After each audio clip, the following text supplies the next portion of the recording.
عيسى أهل البيت ويطهركم تطهيرا. اللهم صل على محمد وآل محمد. ورحمة الله على وأحبابهم وأصحابهم وشيعتهم ومواليهم أجمعين، ولعنة الله على أعدائهم ملعونين من يوم عذابهم إلى أبد الآبدين. أما بعد فقال الله تبارك وتعالى في كتابه المبين وخطابه المتين: بسم الله الرحمن الرحيم. لقد من الله على المؤمنين إذ بعث فيهم رسولا من أنفسهم يتلو عليهم آياته ويزكيهم ويعلمهم الكتاب والحكمة وإن كانوا من قبل لفي ضلال مبين. اللهم صل على محمد وآل محمد. اللہ اکبر. یا رسول اللہ. یا علی. اللہم صل علی محمد وآل محمد.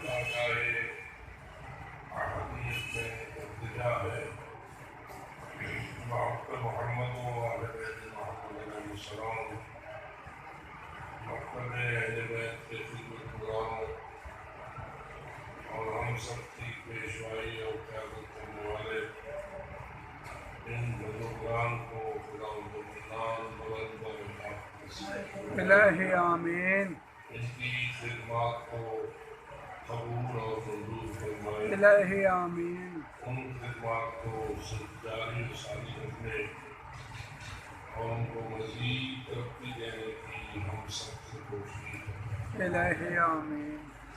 ان کی قبروں پر اپنی رحمتوں کی باران نازل فرمائے. الہی آمین. ان کی لہدوں کو نور مکتب اہل بیت سے منور فرمائے. الہی آمین. آخرت کی ہر منزل میں انہیں اپنے معصوم ائمہ کی شفاعت نصیب فرمائے. الہی آمین.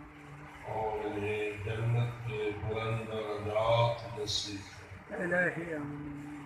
ہم سب کو اس راہ پر چلنے کی توفیق بخشے الہی آمین.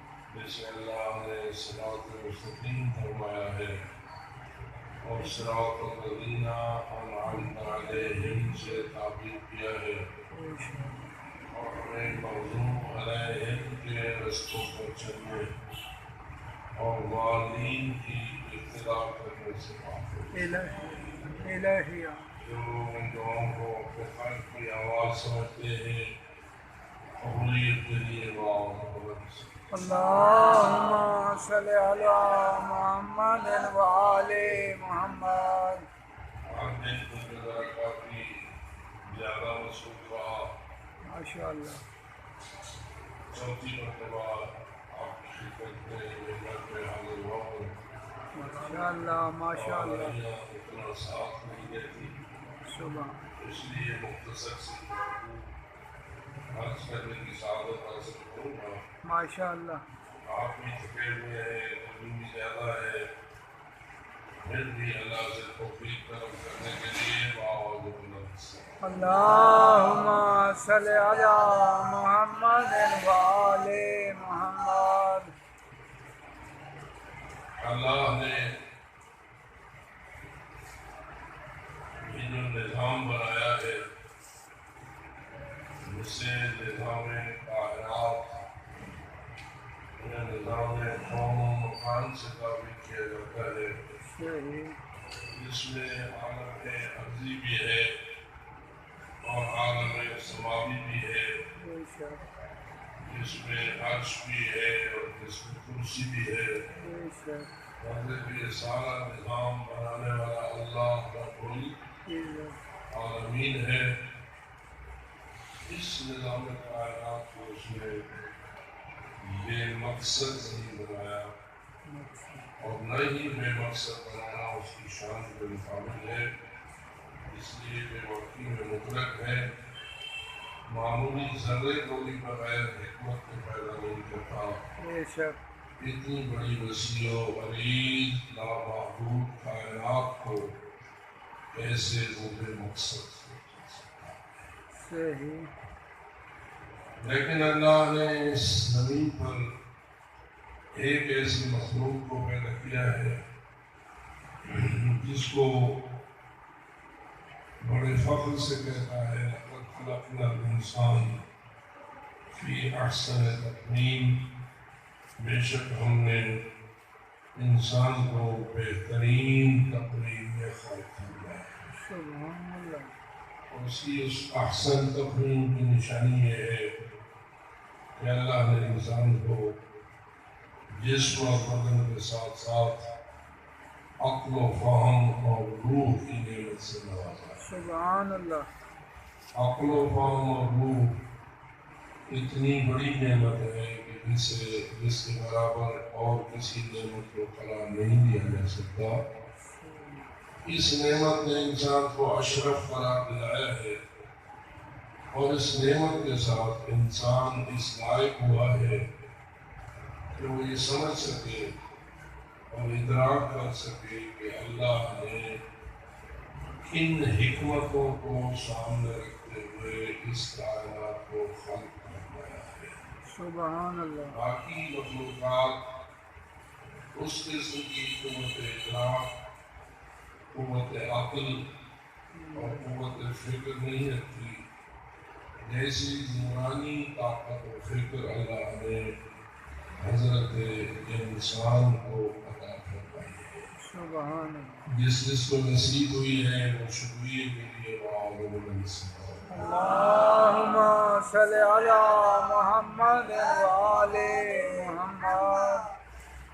اس مقصد کو سمجھانے اور اس میں رہبری اور رہنمائی اور پیشوائی کرنے کے لیے اللہ نے انسان کو تنہا نہیں چھوڑا اور فقط عقل دے کر اسے بھیج نہیں دیا، بلکہ اس کی عقل کی رہنمائی کے لیے بھی اس نے عقل کل ہستیوں کو بھیجا ہے، سبحان اللہ اور معصوم ہستیوں کو ہماری پیشوائی کا فریضہ دیا ہے۔ سبحان اللہ ایک یہ تھا کہ اللہ ہمیں عقل دے دیتا اور چھوڑ دیتا، جاؤ خود سوچو، خود سمجھو، خود ہی سارے کام کرو۔ معاملات کو حل کرو، تو شاید عقل انسانی خطا سے مرکب ہے، عقل انسانی سے غلطیاں ہو سکتی ہیں۔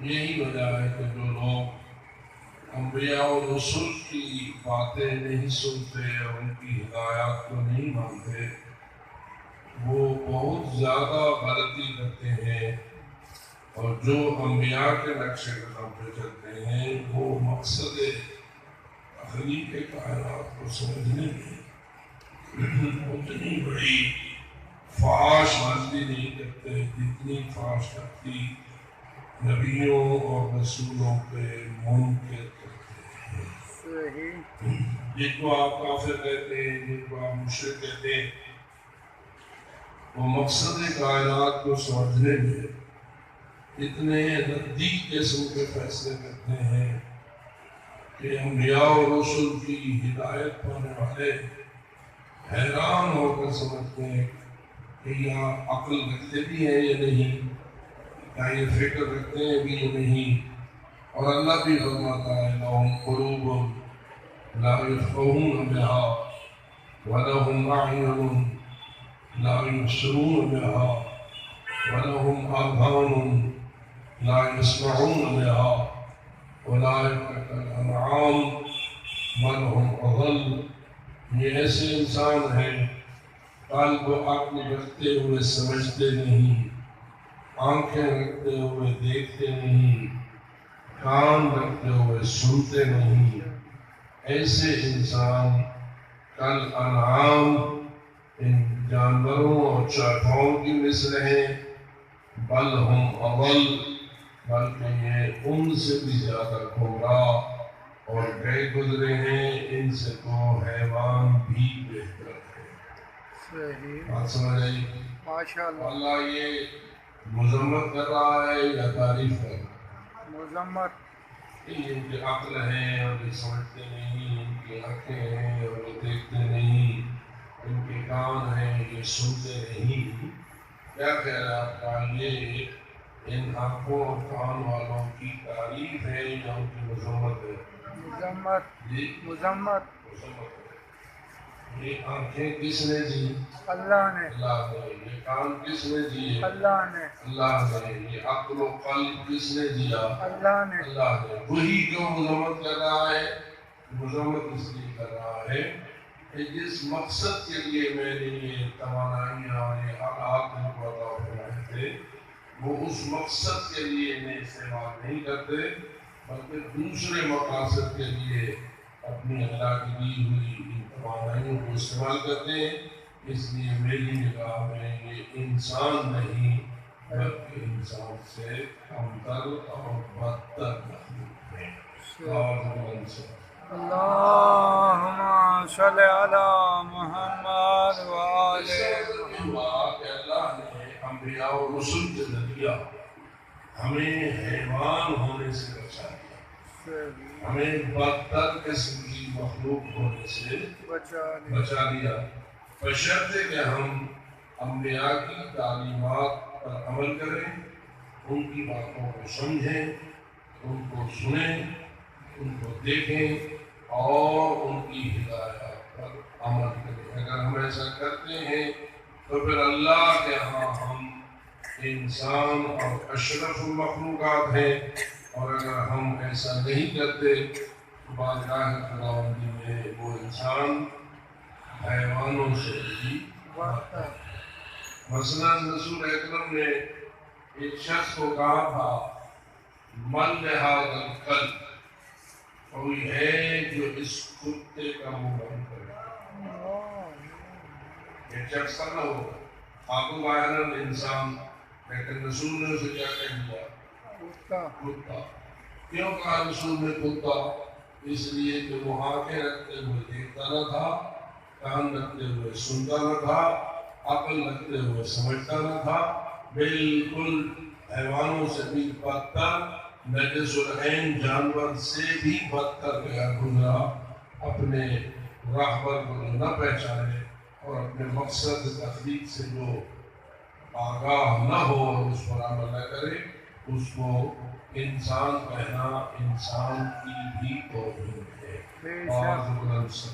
اللہم صلی علی محمد وآل محمد۔ تو ہر نبی اپنی امت کو حیوانیت سے بچاتا رہا اور بھور ڈنگر ہونے سے نکالتا رہا، لیکن ہم پر اللہ کا سب سے بڑا احسان یہ ہوا کہ اس نے ہماری رہنمائی اور پیشوائی کے لیے حضرت جناب محمد مصطفیٰ صلی اللہ علیہ وسلم جو سید الانبیاء ہیں، سید المرسلین ہیں، رحمت للعالمین ہیں، افضل ہیں، افضل موجودات ہیں، کائنات ساری بھی اکٹھی ہو جائے اور اپنے سارے فضائل سمیت سید الانبیاء کا مقابلہ کرے تو اس مقابلے میں کائنات سید الانبیاء کے برابر نہ ہے اور نہ ہو سکتی ہے۔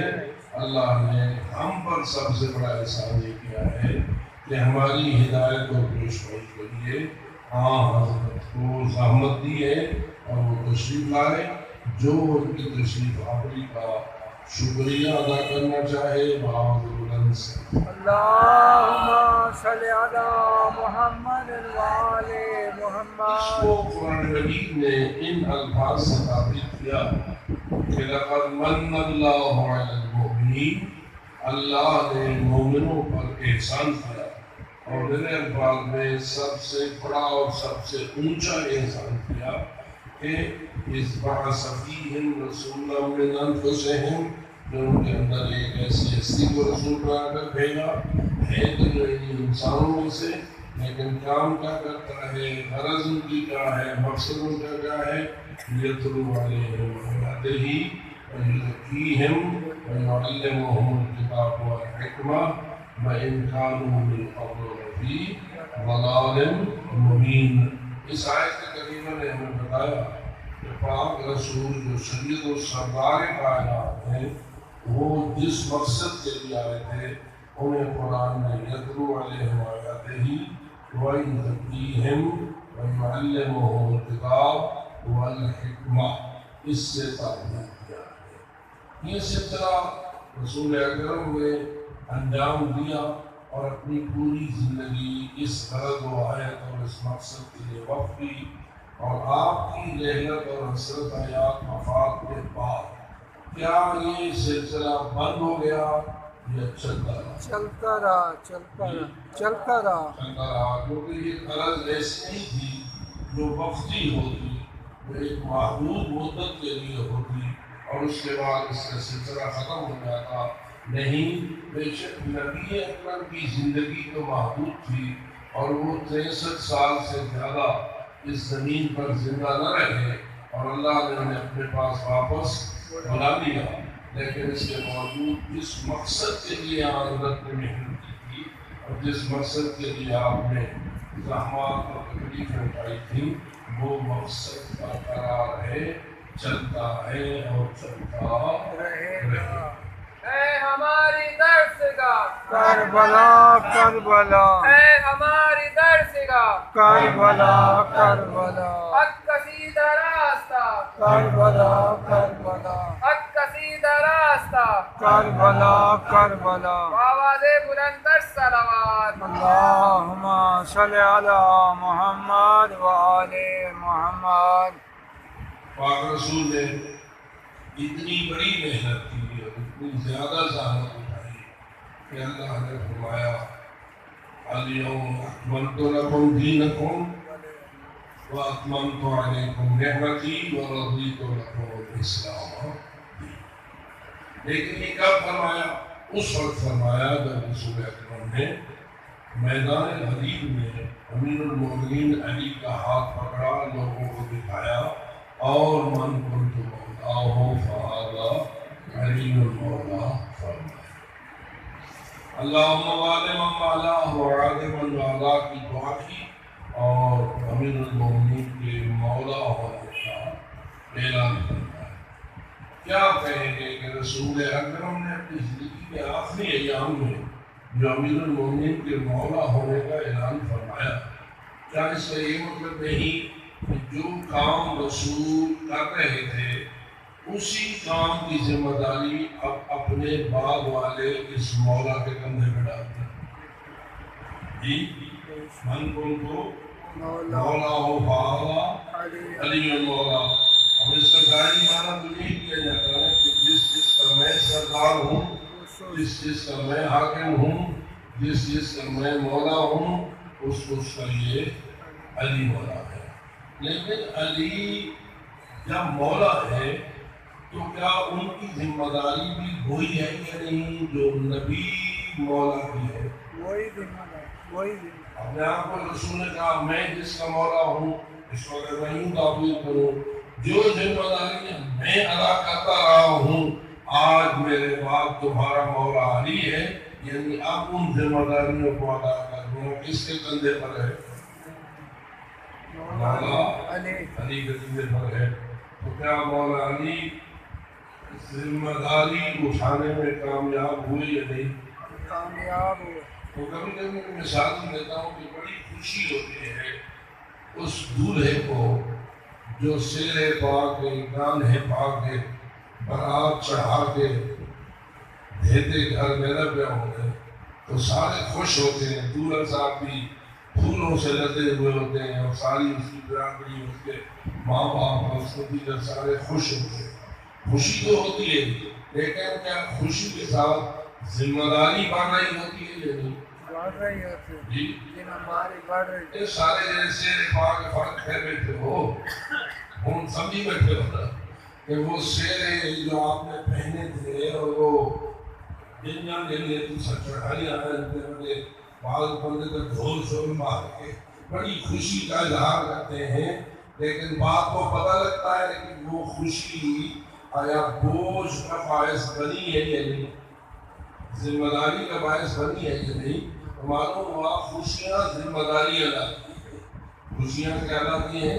ذمہ داری لاتی ہیں۔ آپ بھی عید غدیر مناتے ہیں، خوشی مناتے ہیں کہ مولا علی مولا ہوئے، مولا علی کے بارے میں من کو مولا کا اعلان ہوا، بڑی خوشی ہوئی، لیکن خوشی کے ساتھ ساتھ کیا مولا علی پر ذمہ داری آئی اور بڑھ گئی یا نہ بڑھی؟ بڑھ گئی، جی ذمہ داری بڑھ گئی۔ تو اب مولا علی نے اپنی ذمہ داریوں کو ادا کیا یا نہیں؟ ادا کیا۔ کون سی ذمہ داری ہے؟ وہی لوگ رسول پاک پہلا مولا انجام دیتے رہے تھے، یعنی نبی پاک انجام دیتے رہے تھے، وہی یتلو علیہم آیاتہ، وہی یزکیہم، وہی یعلمہم الکتاب والحکمہ، سارا نظام اور سارا سسٹم چلانا اور اس کی تمام مشکلات کا مقابلہ کرنا اور ہر قسم کا دکھ اٹھانا اور غرض و غایت میں کسی قسم کی لچک نہ آنے دینا اور ناکام نہ ہونے دینا، یہ ذمہ داری تھی مولا ہونے کی، پاک پیغمبر نے بھی نبھائی اور مولا علی نے بھی۔ آگے چلتے ہیں، من کنت مولا فاضا علی، مولا والی ذمہ داری تنہا علی ولی تک تھی یا بعد میں بھی ہوئی؟ بعد میں بھی ہوئی، جی بعد میں کس نے اٹھائی؟ جو اس مولا والی سیٹ پر بنتا گیا، جس کو اللہ مولا قرار دیتا گیا، وہی اس ذمہ داری کا بوجھ اٹھاتا گیا۔ پھر حضرت امام حسن مولا تھے یا نہیں؟ اور امام حسین مولا تھے۔ امام حسن نے بھی مولا ہونے والی ذمہ داری اٹھائی یا نہ اٹھائی؟ اور امام حسین نے اٹھائی، جی اٹھائی۔ یہ جو آپ استقبال محرم الحرام بھی اس محفل کا عنوان میں شامل کر رکھا ہے آپ نے، بتائیے کہ محرم الحرام میں امام حسین نے وہ ذمہ داری جو پاک رسول نے نبھائی تھی اور وہ ذمہ داری جو حضرت علی مولا نے نبھائی تھی اور وہ ذمہ داری جو اپنے زمانے میں امام حسن مجتبیٰ نے نبھائی تھی، کہ امام حسین نے بھی وہی ذمہ داری نبھائی یا کوئی اور راستہ اختیار کیا؟ وہی ذمہ داری نبھائی، سوکھی یا اوکھی۔ آج ہم محرم الحرام کا جتنا بھی یہ سارا سلسلہ ہے، مختصر یہ ہے کہ ہم یاد کرتے ہیں ان قربانیوں کو کہ جن قربانیوں کو دے کر مولا حسین نے اس ذمہ داری کو نبھایا جو مولا ہونے کی وجہ سے ان کے دوش پہ آئی، اور اس ذمہ داری کو نبھانے کے لیے انہیں راہ شہادت بھی اختیار کرنا پڑا اور راہ اسارت بھی اختیار کرنا پڑا، جوانوں کی شہادت بھی دینا پڑی اور پتہ داروں کی قید بھی برداشت کرنا پڑی، اور یزید جیسے بدماش قسم کے خبیث نجس سیاسی سوچوں کا مقابلہ کرنا پڑا اور بالآخر اپنی ذمہ داری نبھانے میں کامیاب ہوئے یا نہ ہوئے؟ کامیاب ہوئے۔ جس کا اظہار حضرت زینب کبریٰ نے یزید مرون کے منہ پہ للکار کے کہا تھا، اے یزید جو کر سکتا ہے کر، تو اپنے میرے نانے کے دین کو مٹانا چاہتا ہے اور تو ہمارے ذکر کو مٹانا چاہتا ہے، لیکن یاد رکھ نہ دین مٹے گا نہ ذکر اہل بیت مٹے گا، ہم کامیاب تھے، کامیاب ہیں اور کامیاب رہیں گے۔ تو جتنا بھی ظلم کر چکا ہے کر سکتا ہے کر، لیکن ظلم کو کامیابی نہیں، مظلوم کو کامیابی۔ سبحان اللہ، سبحان۔ محرم الحرام اسی چیز کی یادگار ہے اور ہمیشہ ہم مناتے ہیں اور مناتے رہیں، لیکن کوئی غرض و غایت ہے یا نہیں، کوئی مقصد ہے یا نہیں؟ وہ مقصد کیا ہے؟ وہی مقصد ہے جو رسول اکرم کا تھا، وہی مقصد ہے جو مولا علی کا تھا، وہی مقصد ہے جو امام حسن کا تھا، وہی امام حسین کا تھا، اور پھر یہ مقصد آگے چلا یا وہاں کربلا کے بعد رک گیا؟ چلا آگے، چلا آگے چلا۔ یتلو علیہم آیاتہ ویزکیہم ویعلمہم الکتاب والحکمہ، قرآن کے الفاظ میں تفصیل مزید اپنے مقام پر رہتا ہے. اب آخر میں ہوں امام حسن عسکری علیہ السلام کی وفات حسرت طائفہ کے بعد کیا یہ سسٹم ختم ہو گیا یا چلتا رہا؟ چلتا رہا. جی چلتا رہا. کس نے کندھے کو اٹھایا؟ امام زمانہ. امام زمان علیہ السلام نے اٹھایا. امام زمان علیہ السلام جب غیبت میں چلے گئے تو کیا وہ سارا معاملہ غیبت میں اپنے ذمہ لے گئے یا کسی اور کے ذمہ لگا گئے؟ کسی اور کے ذمہ لگا. ذمہ لگا. تو جو ہے یہ چاہوں گا کہ تو سب کو خراب نہیں اللہم صلی علی محمد وآل محمد. اللہ اکبر. یا رسول اللہ یا علی. اللہم صلی علی محمد وآل محمد. تو جواب کیا ہے کہ ائمہ اولاد اور حضرت امام زمان علیہ السلام نے ارشاد فرمایا صلی اللہ تعالیٰ علیہ وسلم کہ میرے یہ جو علماء ہیں اور یہ جو راویان احادیث اہل بیت رسول علیہ السلام ہیں اما الحوادث الواقعہ فرجعوا فیہا الی رواق احادیثنا جو یہ آئندہ آنے والے حالات ہیں ان میں تمہیں ہماری حدیثوں کے راویوں اور ہمارے مکتب کے عالموں کی طرف رجوع کرنا ہوگا. انہم حجتی علیکم وانا حجت اللہ علیہم. یہ لوگ میری طرف سے تم پر حجت ہیں اور میں اللہ کی طرف سے ان پر حجت ہوں. جو ان کو قبول کرے گا اس نے ہمیں قبول کیا اور جو ان کو رد کرے گا اس نے ہمیں رد کیا اور جس نے ہمیں رد کیا اس نے اللہ کو رد کیا اور جس نے اللہ کو رد کیا وہ فی حد الشرک باللہ وہ اللہ کا مشرک ہے. معاملہ سخت ہو گیا یا نرم ہو گیا؟ اگر ہم ائمہ کی نیابت میں خدمت کرنے والے علماء کو اپنے لیے حجت تسلیم نہ کریں اور ان کی مخالفت کا راستہ اپنائیں، ان کے اندر ہم کیڑے لگانے اور اپنی خلوت یا جلوت میں یا چوکوں میں یا کسی جگہ بیٹھ کر علماء کی توہین کریں تو ہم نے فقط علماء کی توہین نہ کی بلکہ خود امام زمان کی توہین کی. اور امام زمان ہی کی فقط توہین نہ ہوئی بلکہ سلسلہ امامت کی توہین ہوئی اور سلسلہ امامت کی ہی فقط توہین نہ ہوئی بلکہ سلسلہ نبوت اور سب سے افضل رسول کی ہم نے توہین کی. پھر معاملہ شرک کے حد تک چلا گیا اتنا چلا گیا وہ فی حد الشرک باللہ وَأَعُوذُ بِاللَّهِ. اللہم صلی علی محمد وآل محمد. ادھر ایک اور آیت ہے وَلِكُلِّ قَوْمٍ ہَادٍ. اللہ فرماتا ہے ہر قوم کا ایک ہادی ہوتا ہے. ہر قوم کا ایک ہادی ہوتا ہے. اس قوم سے کون سی قوم مراد ہے؟ یہ جو قومیں آپ کی شناخت کرتی ہیں وہ مراد ہے؟ نہیں. اصل اسی آپ کی آبادی میں مختلف قسم کی قوموں کے لوگ آباد ہیں یا نہیں؟ جی مختلف قومیں آباد ہیں. یہ جو اللہ کہہ رہا ہے وَلِكُلِّ قَوْمٍ ہَادٍ اس سے بعد یہ قومیں ہیں کہ بلوچ ہے، فلانا بھٹا ہے، فلانا بھٹی ہے، فلانا عوان ہے، فلانا سید ہے. کیا یہ قومی مراد ہے؟ نہیں. ایک تو یہ سوال ہے. دوسرا یہ ہے کہ یہ جو ہمارے یہاں 14 اگست منائی گئی ہے اور 14 اگست میں ہم ایک قوم بن کے ہم نے 14 اگست منائی ہے یا کئی قومیں بن کے ہم نے 14 اگست منائی؟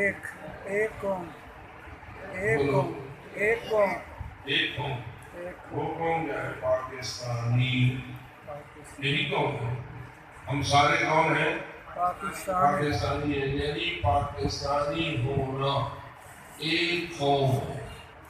اور آج کل کوئی تقسیم اس قسم کی ہو گئی ہے کہ ہر ملک میں بسنے والوں کو ایک علیحدہ قوم کے طور پر پہچانا گیا ہے.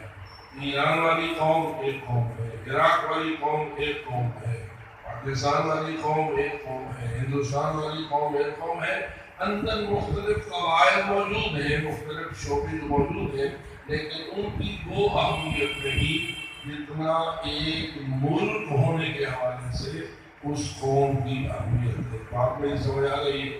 ماشاءاللہ۔ اللہ فرماتا ہے ہر قوم کے لیے ایک حامی ہوتا ہے، تو کیا پاکستانی قوم کے لیے بھی کوئی ہادی ہونا چاہیے یا نہیں؟ ہونا چاہیے، جی ہونا چاہیے۔ ہونا چاہیے۔ وہ ہادی کیسے پہچانا جاتا ہے؟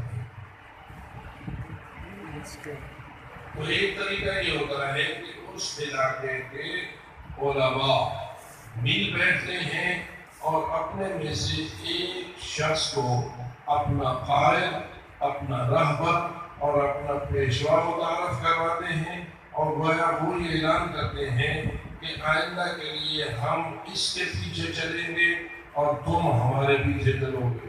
سبحان اللہ، میری جان سمجھ آئی بھائی؟